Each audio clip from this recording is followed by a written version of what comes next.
Hello everybody, this is Fernando for the latest Cryptids and Monsters video. My apologies for the delay these past couple days. I was actually in Atlanta for the Walker Stalker convention there just this past weekend. So I just came back and I was glad to be able to touch again all these new videos based on your suggestions.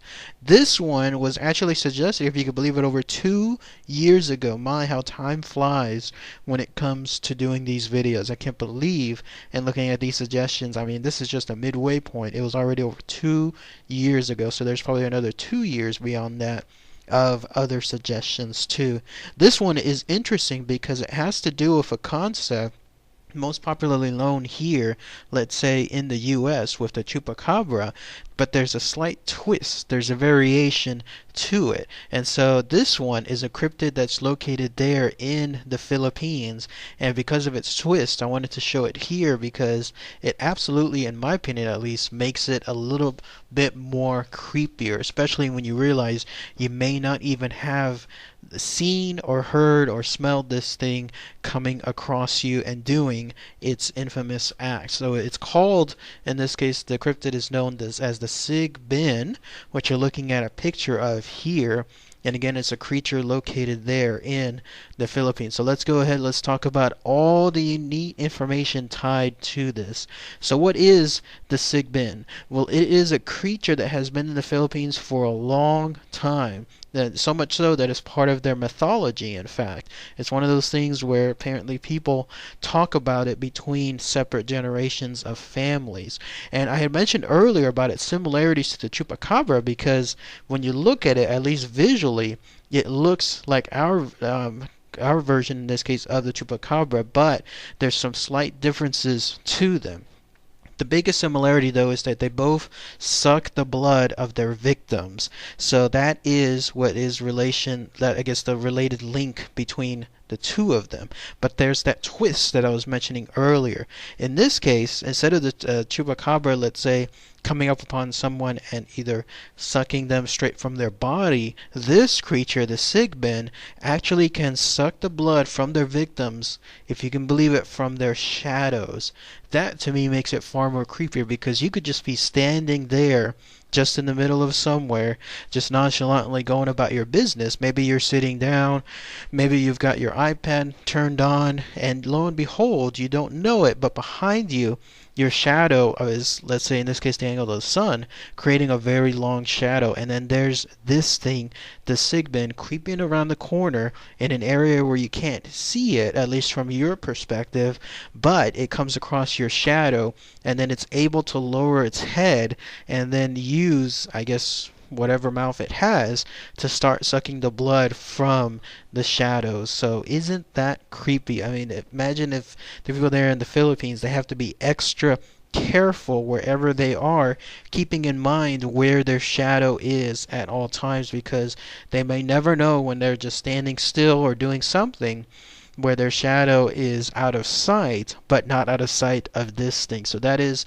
the big difference. Another set of differences is the fact that this thing walks backwards, and also it apparently has, in this case, no horns. It looks like a goat, but it has no horns, while other past interpretations of the chupacabra will have either horns or some type of weird, I guess, spikes coming across the top of its head. Not so with this creature. And then probably its most distinctive visual feature seems to be that it has large ears.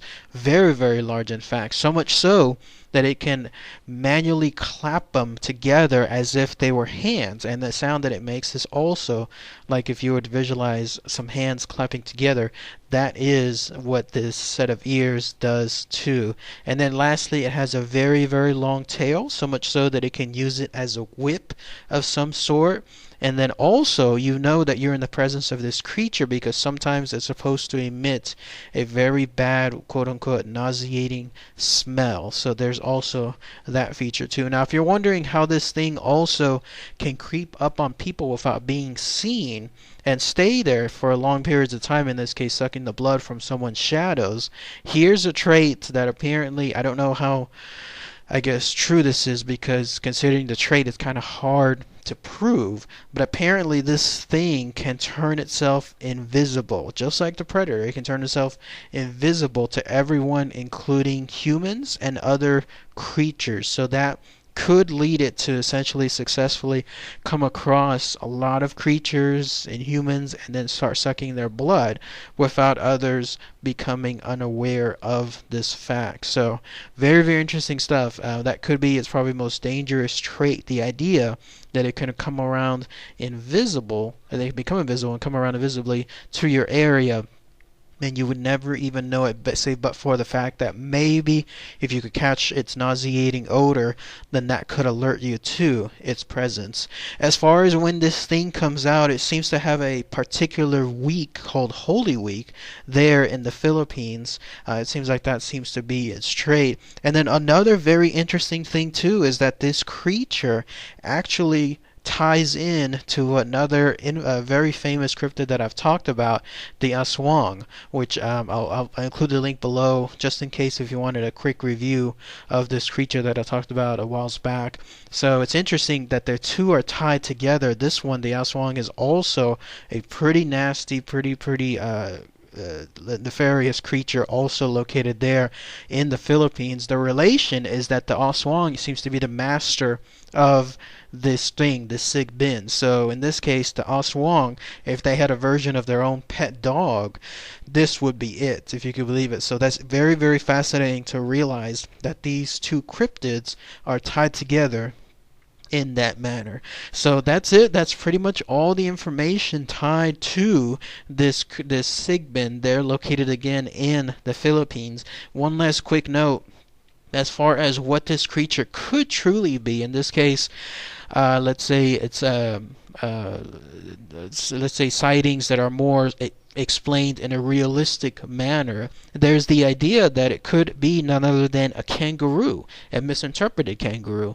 People see this thing hopping around, or in this case, moving very fast from one place to another from a distance, and because it doesn't have any horns, and maybe people might not be too familiar with a kangaroo being in their area, then they misinterpret it as this thing, this Sigbin, when in actuality it may just be a kangaroo that's just moving from one place to another. There's also the idea that it could just be a member of some cat fox species that's located there on the island of Borneo, and that this thing is so rare that any sightings of it again are misinterpreted as the Sigbin 2. My own theory is that it could just also be, in this case, because we've seen so many examples of the chupacabra here in the US being misinterpreted, that it could just be a dog, let's say in this case a wild dog, something very, very wild, in this case very feral, never domesticated at all, but covered completely, unfortunately, with that nasty mange. You've seen that stuff where it coats animals and it makes them look completely different. It makes them look emaciated. It makes them look horrid, just because of that unfortunate condition on their skin being out there in the wild. And I think that that seems to, at least in my opinion, that seems to be something that could happen here, where a lot of people are misinterpreting these unfortunate dogs or these creatures, maybe wolves, foxes, whatever, that they come across as, in this case, as the Sigbin. But anyways, that's everything I have. So if anyone has any more information about this unique creature, this chupacabra-like version there in the Philippines, please post those comments below. Wasn't it interesting though, the idea that this thing basically never can attack you in person, it'll instead attack you through your shadow? That frightens me a lot, because again, you would have to be extra careful, always having eyes on the back of your head at all times. And then also the idea that this thing ties in to another pretty popular cryptid, in this case the aswang, located there in the Philippines too. So anyways, alright everybody, thanks again as always, take care.